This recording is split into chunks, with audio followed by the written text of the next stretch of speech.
గుండెల్లో గాయమేదో చల్లంగా మారిపోయే మాయ చేసే అమాయే ప్రేమాయే. ఎంత గాయమైనా గానీ నామేమికేమి కాదు, పువ్వు సోకి నీ సోకు కందేనే. వెలికి రాని వెర్రి ప్రేమ కన్నీటి దారలోన కరుగుతున్నది. నాది శోక మోపలేక నీ గుండె బాధపడితే తాళనన్నది. మనుషులెరుగలేరు మామూలు ప్రేమ కాదు, అగ్ని కంటే స్వచ్ఛమైనది.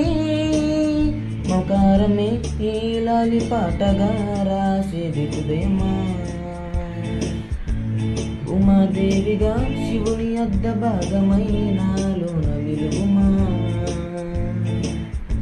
శివలాలి లాలి జో లాలి లాలి జో ఉమాదేవి.